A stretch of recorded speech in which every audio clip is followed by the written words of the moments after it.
Welcome to Cinema Savants. He's Todd Vandenberg. I'm Rob Steele, and boy, do we have movie news for you, and some TV stuff, and some lawsuits, and other things, because they all happened, and they're all related to the world of entertainment, which is what we're here to tell you about, including the Oscars, which are going to go hostless because Kevin Hart has a Twitter account, apparently.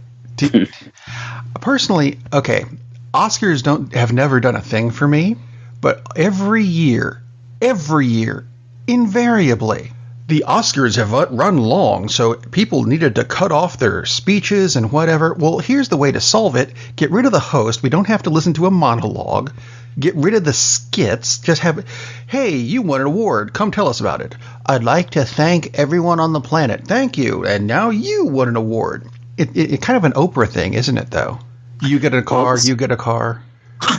Everyone gets a car. Well, sadly, they're not going to do away with the skits, which is what they were away with. Oh, no. Why?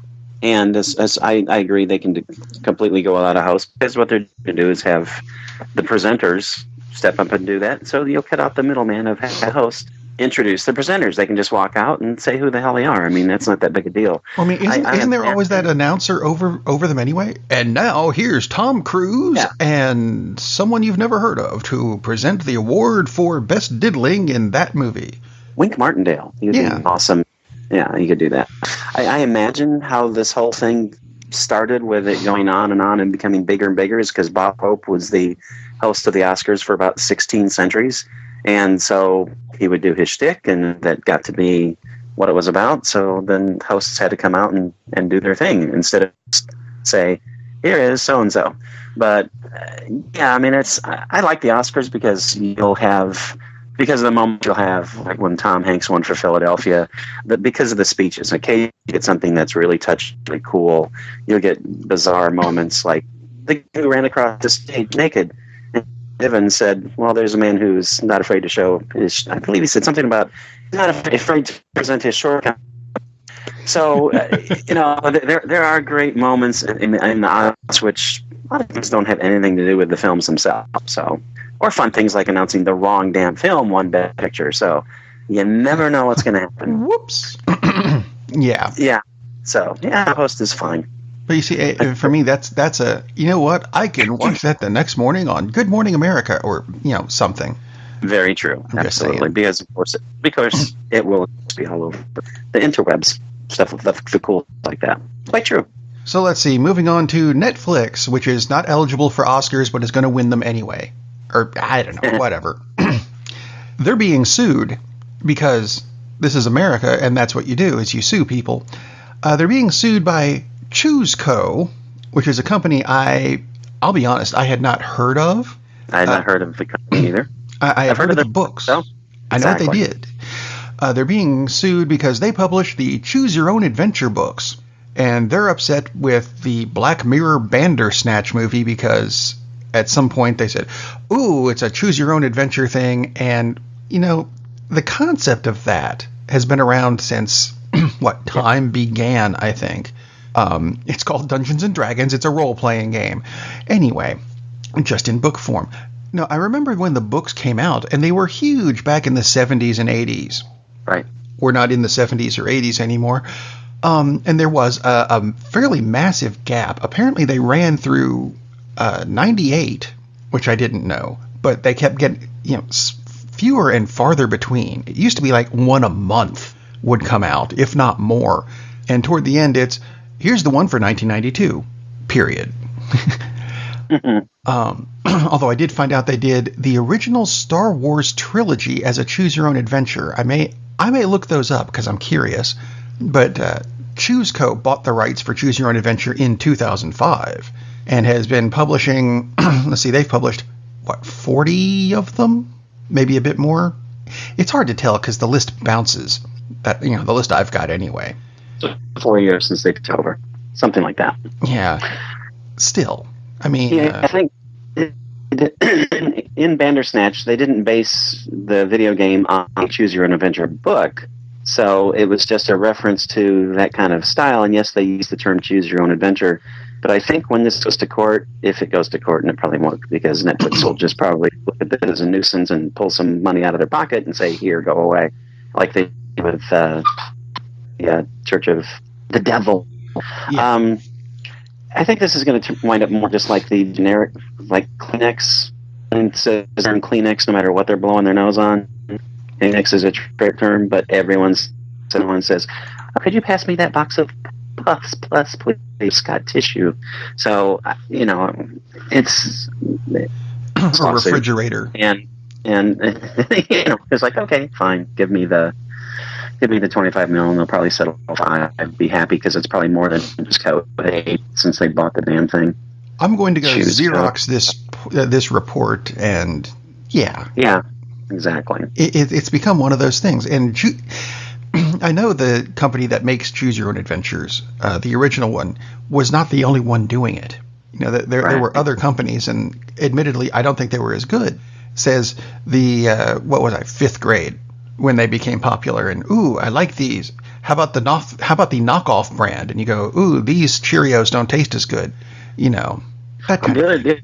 The other part of the lawsuit, which I think is hilarious, is that the film Bandersnatch is so dark that it has tainted the brand.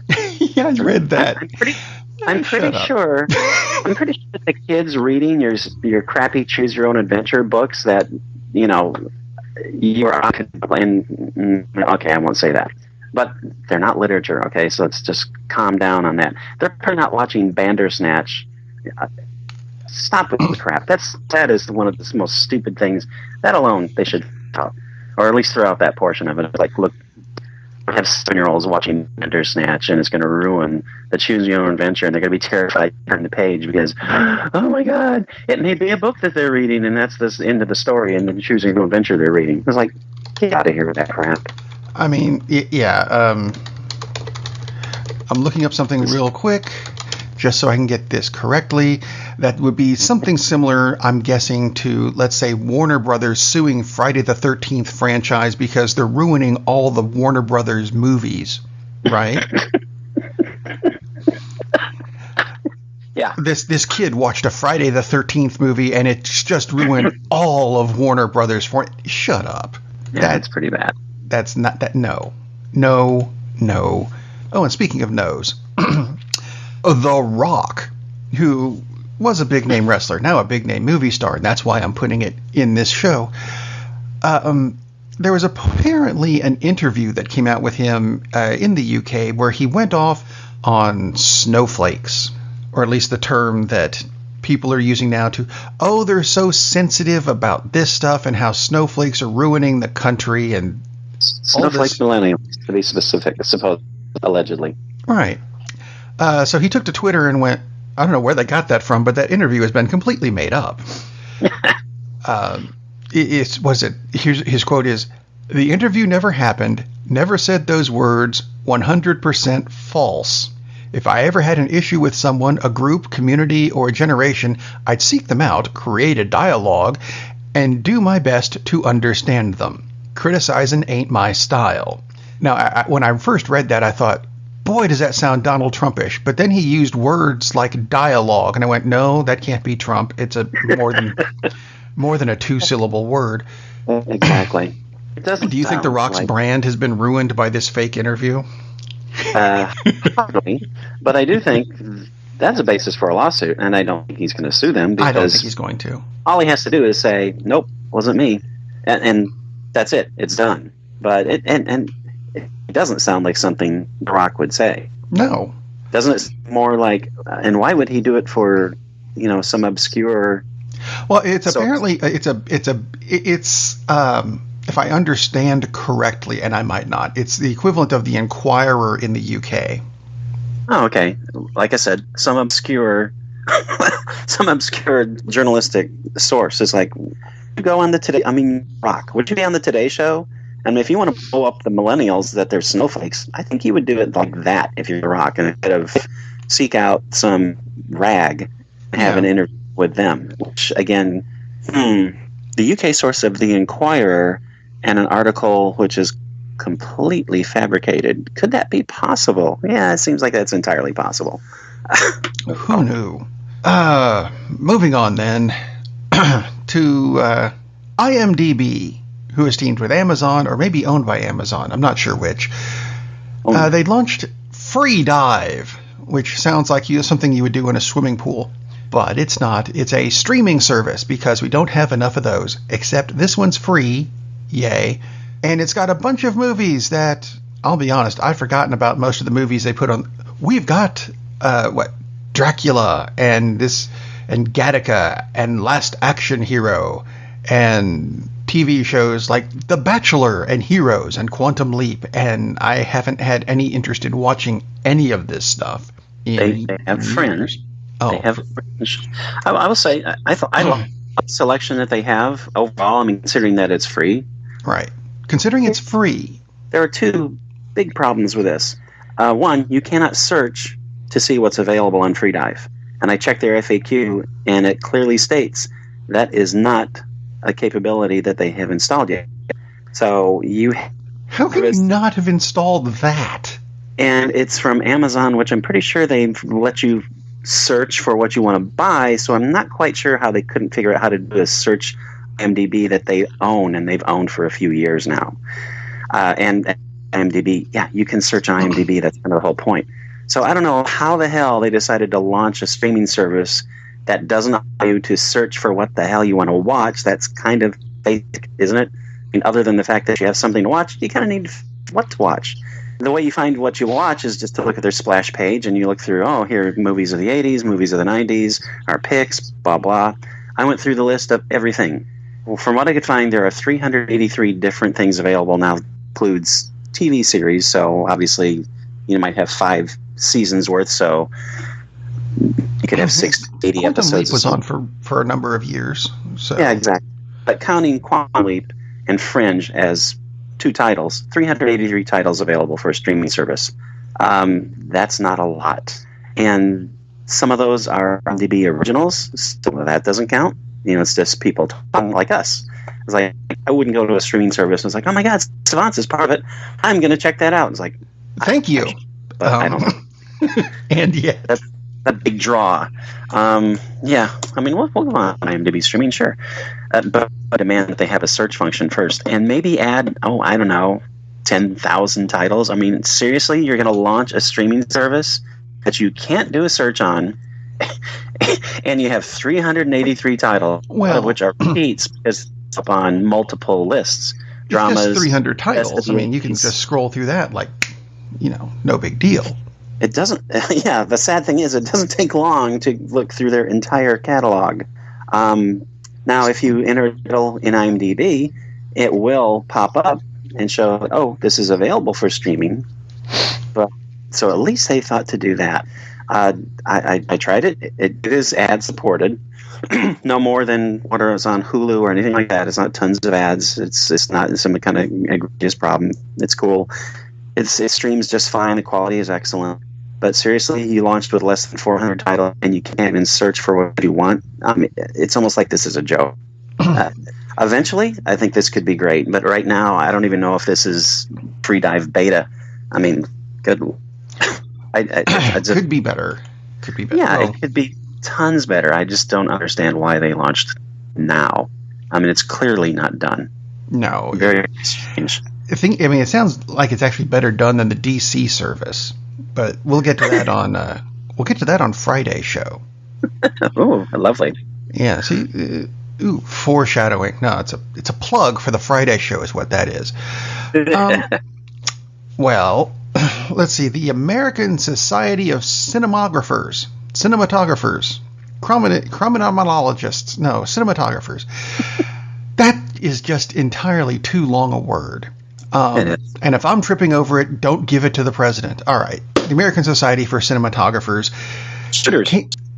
came out with its list of top 100 movies with the best cinematography of the 20th century.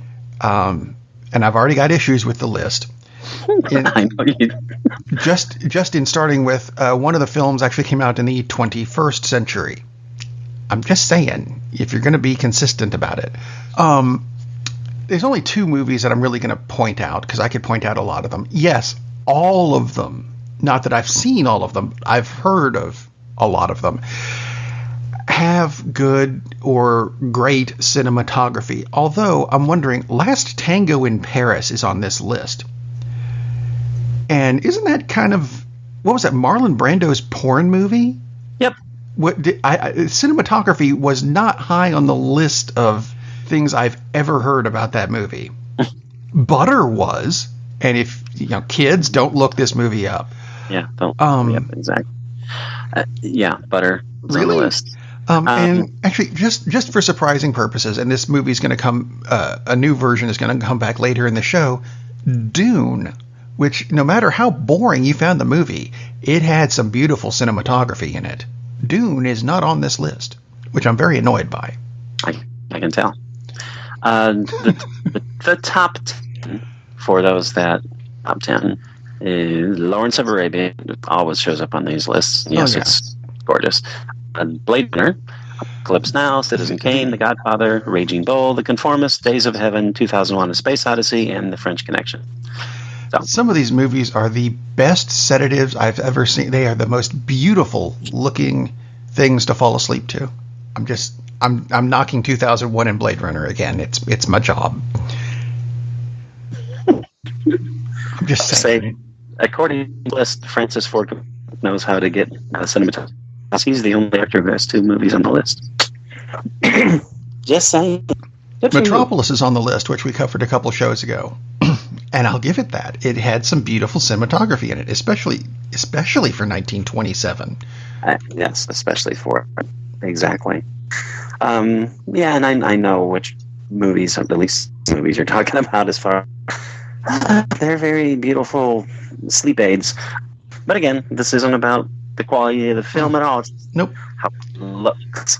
And yeah, all those films do look really, really good. I wouldn't say I was going to say, but to me, The French Connection doesn't look amazing, but it is incredibly well shot. And of course, the main thing of that is because of the incredible the car chase scene, which is also the best car chase scene ever. Even though Baby Driver, which is one of my favorite movies, basically is a car chase scene, still. Broken up by the occasional, let's go to a diner scene. Yes. Diner scenes were good. Anyway. So, speaking of things that are beautiful, allegedly, neither of us have seen this movie yet, because it's not out yet. James Cameron has put out Alita, Battle Angel. I keep wanting to call it Battle Angel Alita, and that's wrong. It's backwards. Anyway, not the point. Cameron says that if this is a movie that is so beautiful, you have to see it in the theater. Otherwise, you won't get the full effect. Well, that happens a lot with a lot of movies. You don't get the full effect unless you're in a theater. Now, there's an issue with this because right now they've got computer programs that run how this movie is tracking, how good an opening is it going to have. And Alita Battle Angel is projected to have an opening of $16 million its opening weekend. For a movie that cost $150 to $250 million, they're not really sure what the budget finally was. That's not a good opening. Yeah, Conversely, on the same day Alita Battle Angel comes out, so does Happy Death Day to You, which is tracking for a $24 million opening on a far smaller budget.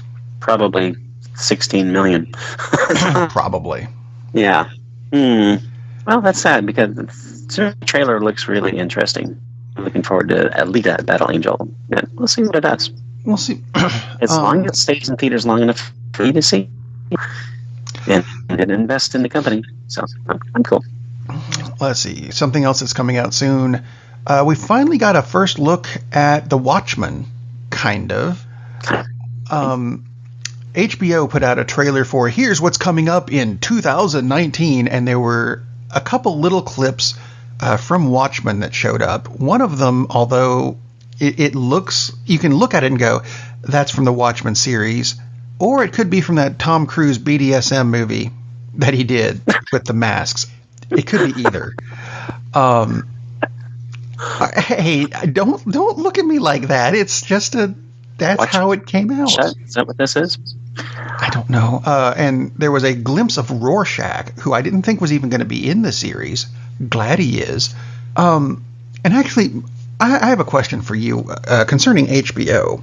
Does HBO actually show movies anymore? Because they kept saying, here's all these series that are coming, and rattled off a list of like 50 of the things. And I'm like, HBO used to show movies. Do they anymore? I don't have HBO. I don't know. Yeah, I haven't had HBO for probably about 15 years, so I would run one to ask. But I mean, that's only develop your own content. I mean, that's I used to watch HBO while reading Choose Your Own Adventure books, but I mean, it's all about developing content. So I'm sure they have the occasional movie spring like Netflix does, but yeah, it's just an odd thing. It is home box office. I wonder if anyone at HBO calls themselves home box office.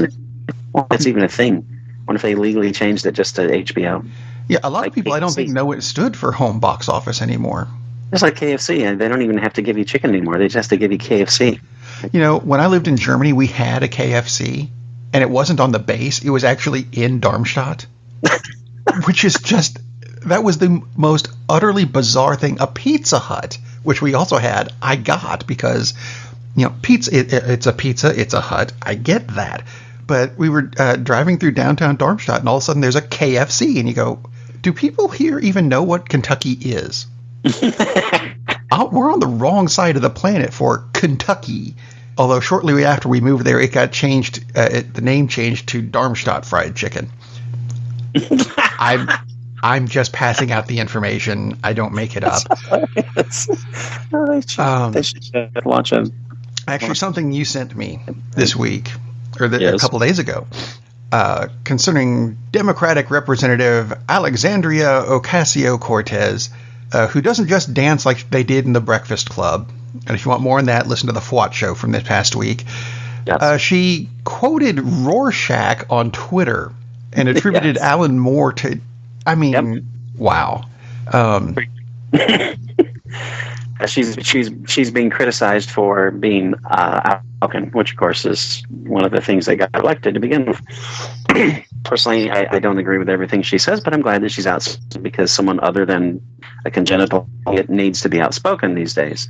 So her own party is trying to get her to tone down because she's saying things that might not be that popular at first, which is okay. And you know, she did the was like, no, you don't get. I'm here with you. You're stuck in here with me, and attributed Alan Moore, which shows she knows not just something she heard or vaguely remembered. So that is absolutely beautiful. So, and I think that's basically the truth. Stuck in there with her. So, yeah, that's pretty cool when a member of the Congress quotes Alan Moore. You don't get that very often. No, not at all. Let's see, what else did we have here? We've got, speaking of strong women, there's possibly going to be a Lady Sif TV series on the Disney Plus service. Lady Sif being from the Thor series. She was in the first two, not in the third one. So apparently she wasn't on Asgard when it done blowed up. My question is, though, the actress who played Lady Sif, whose name has escaped me for the moment, Jamie Alexander. Thank you. She also does a TV show called Blind Spot, which, as far as I know, is still going. So she's going to be a busy lady, maybe. I would really, really hope. I mean, I'd be thrilled. Series, that would be awesome. And really need to keep her because she's very cool. Apparently Blind Spot is still going. And my wife watches. She's watching it now. They have 80 episodes. They're getting close to the sweet spot of the 100 episodes you need to go into syndication heaven. Yep. So, yeah, they're not going to can it with just 20 shows to go.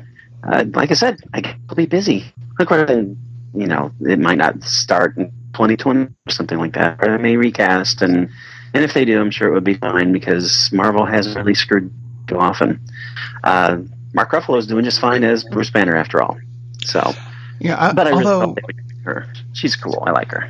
Yeah, my thing is, there's a lot of properties that Marvel's got that they could use for series is why not, grab a character we haven't seen yet, and I mean they're getting all the stuff back from Fox.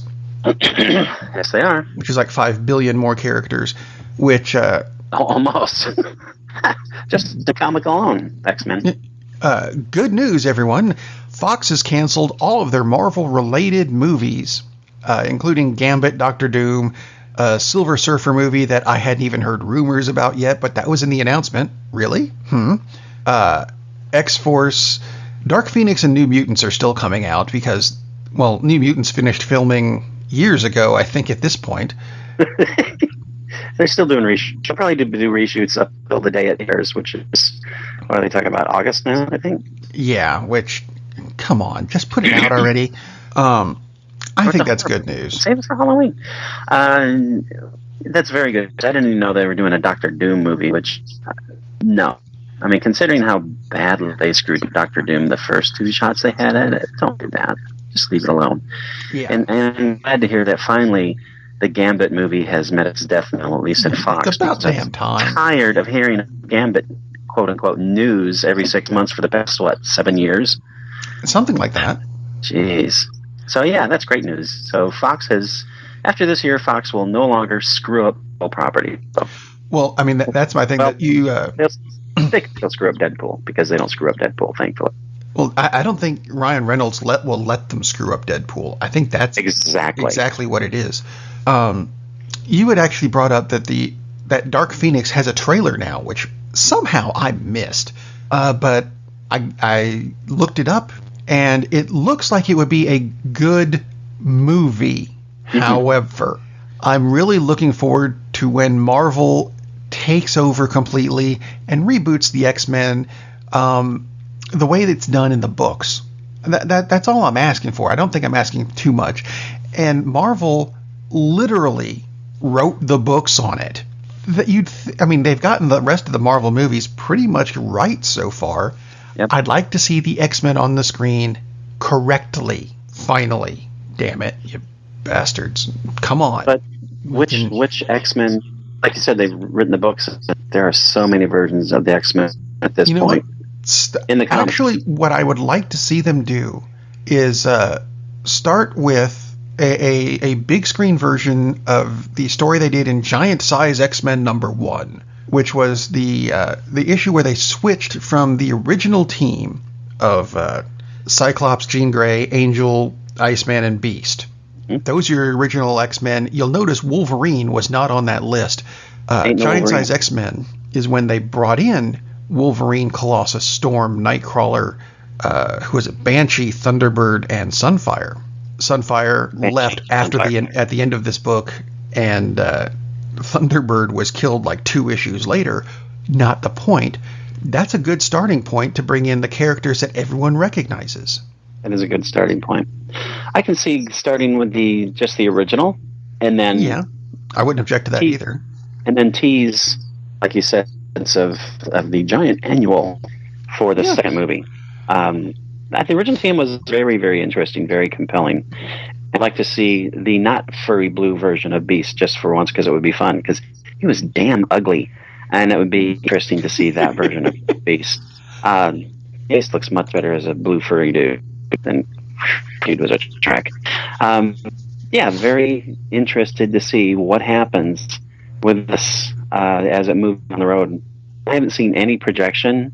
I would guess maybe 2022, 23 maybe before they tackle that. Who knows? Because they seem to already have kind of a full plate. But definitely, and like you said, they have a pretty good track record of not screwing up their characters. So keep it up. This could be a lot of fun. How many X-Men themes and arcs are there that don't have to deal with Dark Phoenix? Like hundreds, probably. That wasn't the biggest. Okay, it was probably the biggest storyline they've done. It was a storyline. It's been around for coming up on 500. No, it's over 500 books now. Yeah. Not in the original series because they ended that. It gets complicated. Speaking of complicated, Fox is remaking the series 24 for Japan. Really. It's going to take place in Japan. It's not going to be the first black president. It's going to be the first female prime minister. Other than that, I expect a lot of the series to be the same. And what annoys me is I see that they're getting praise for doing a first female Japanese prime minister. Except, they're the first show that's ever had a female Japanese prime minister ever. No one's ever done that before, except Ghost in the Shell standalone complex back in 2000. Thanks for paying attention. It was only 20 years ago. I mean, I'm just saying. You can't expect wonders from these guys. Sorry. Thanks for counting. Moving on to Criminal Minds, which is another series that has been around for, I think, since Standalone Complex, pretty much. Criminal Minds has been renewed for its 15th season, except that's going to be the last of the seasons. They're going to end on their 325th episode, which I think is that's a big number. Yeah, I haven't seen the show probably in a couple of years. Every once in a while I'll get on a kick and I'll binge, not maybe a whole season or something. It's always been an interesting show. I would hope that their serial killer come back and kill them all for the series finale. That would be kind of fun. So bring back Mandy Patinkin, let him do it. That would be really cool. But we'll see what happens. My name is Inigo Montoya. I'm killing off this series. Prepare to die. Although I do have a friend who hated the show because he said it's so unrealistic. And yeah, we know the FBI doesn't send in their profilers, and typically 24 hours. I mean, they'll usually send a profiler, and they're on the side, and they're just giving advice, and they're not just solving the crime in a matter of hours. Profiler. Yeah. If you want to watch something that's more accurate, then watch Mindhunter on Netflix, which is a really, really cool series about the beginning of that unit in the FBI. And yeah, they don't solve crimes in a matter of hours, for sure. No. Something else that's been axed this week, Star Trek 4, or whatever Paramount was going to call the next Chris Pine, Chris Hemsworth. Chris Hardwick has got to be put in there at some point. But Star Trek 4, Be Gone. The prevailing theory is that S.J. Clarkson, who is supposed to be producing and directing, has moved on to Game of Thrones. But they talked about canceling this before that because Chris Pine is not under contract. Chris Hemsworth is not under contract. So Star Trek 4 is dead, at least for now. At least for now. And I have a feeling if they don't relaunch, I guess pun intended, if they don't get this started within a year or two, then we're going to see yet another reboot at the movie theaters, which is a shame because I do like the Chris Pine universe of it. And one of the big sticking points is that, and what it was initially reported, is that Hemsworth, who would be coming back as James T. Kirk's dad, because of course he was in the first one, right? And Chris Pine, that they wanted more. Like, no, they just didn't want to pay cut from what they'd already contracted to make. And the studio said, we didn't make enough with the last one because the plot wasn't as good as it should have been, so we're you guys pay cut. And it's like, it wasn't their fault. I liked Beyond. I liked it too, but it didn't make as much money as it should have, so they're going to go with a lower budget. They want the actors to be part of the group that takes the bite, and it's like, I'm pretty sure you guys have enough money to go ahead and honor your contracts, so no, this is kind of a screw you, so I totally support Hemsworth and Pine. And if it ends the series, then it ends the series. They shouldn't take a pay cut just to continue the series and make a lot more money for Paramount. So if it ends, it ends. Yeah. Sucks, but yeah, I think that's kind of unconscionable to say, well, we know we wanted to give you this, but because we made bad decisions, or it's just the vagaries of the market, for whatever reason, it didn't make as much as they had hoped. It's like, well, you got a contract, honor it. If you didn't want to pay them that much for the next movie, you shouldn't have put it in the contract to begin with. Just saying. Yeah. They did announce, though, that the Jean-Luc Picard series is going to be taking place after the Star Trek Nemesis movie, and that means we are returning to the main Star Trek universe, which I'm very happy about, because I liked that Star Trek universe. So it's not like we're getting rid of Star Trek altogether. We're going to have the Picard series, Discovery comes back, next week, I think. And then there's apparently 2 animated series on their way. So there's plenty of Trek. Don't panic. That's a lot. And I warned you earlier in the show that this movie would be coming back by the end of the show. And here it is, because that's where it is in the script. They did a bit more casting for the new version of Dune. And I like this, if you happen to know the characters. Stellan Skarsgård, whose name I'm probably mispronouncing. I've never been able to do good with his name. You nailed it. You know who I'm talking about. I totally know what you're talking about. He's been cast as the Baron Harkonnen. I saw. That's pretty awesome. I love that. Although, let's flip that and make it bad news. That's the last story I'm reporting on this new version of Dune, because I found out that they're not even going to start filming until late next year, like November. So, you know what? Not exactly. I thought they were starting filming like in, March or something. No, not till November. Screw you then. Stop putting out bits and pieces. I'm done reporting on your movie until you start filming at least. That's ridiculous. Yeah, that's a little much. I'm going way to hell out there. No, we're done. Speaking of being way out there, Margot Robbie was cast this week. And I do not understand the purpose of making this movie. She was cast to portray a live-action version of Barbie. Yep. Now, this might just be me, but and you're gonna, Rob, there's got to be more women in movies, and I'm with that. I really am. But here's my problem with making a Barbie movie. Wasn't Barbie a negative stereotype for women for the millions of years since it came out? So why are you making a movie out of it? Is that just me? I had the same exact thought about it, and I still tend to think that this is kind of an odd decision. But supposedly, this is going to be about turning the history of Barbie head and making it a movie about empowerment and et cetera, et cetera. So we'll see if they're able to pull this off. I guess what'll turn on is whether Margot Robbie's goals will be to get her dream house and to find Ken, or if it will be to put on the helmet and be an astronaut and all those other cool. It's a pretty strange concept. I mean, I think this is one of these things that's going to be either a huge hit or a colossal miss. I don't think there's going to be anything in between. I think little girls will either absolutely embrace it, or it will dead in the water. And just to wrap up the show, speaking of dead in the water, because a lot of characters died in this movie, and the scene I'm about to describe involves a lot of death. Granted, a lot of it's off screen, because it's talking about the blowing up of the Death Star. I don't know if you saw this week. I did not see this week. Mark Hamill was interviewed, and they were talking about the filming of the original Star Wars. And when they were filming the scenes in the X-Wings of the finale of Star Wars A New Hope, it's not A New Hope, it's Star Wars, period. I was in the theater at the time, so there.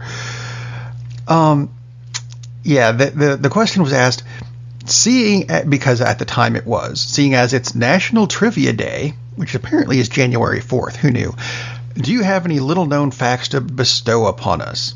Mark Hamill said, because of a record heat wave in England when we filmed the original Star Wars, most of the pilots were only wearing the top half of their costume attacking the Death Star wearing shorts.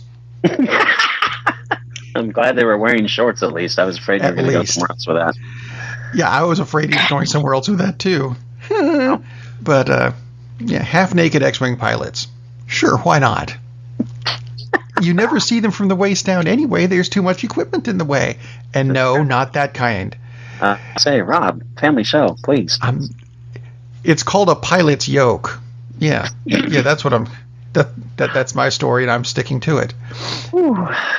Anyway, we're not having a record heat wave right now. It's very cold outside, so I recommend staying inside, unless you are going to get out and go see a movie. Captain, we're losing power in the warp engines. I think we should be leaving now. I'm gonna go home and sleep with my wife. And on that unusually harmonious bombshell, it is time to end. I am very disappointed! Man, we have a weird job. It's shameful, but, it's a living. And like that, he's gone. Darn, that's the end.